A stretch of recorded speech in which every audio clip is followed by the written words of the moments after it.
Pedro, soy del CEP Canasa Rus y tengo 8 años. Vengo a presentarles un libro que se llama Don Quijote de la Mancha. Lo ha escrito Miguel de Cervantes.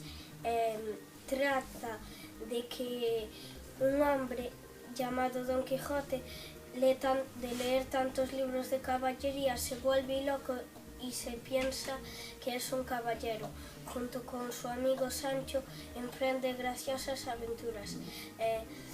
A mí me gustó porque es muy gracioso y tiene aventuras.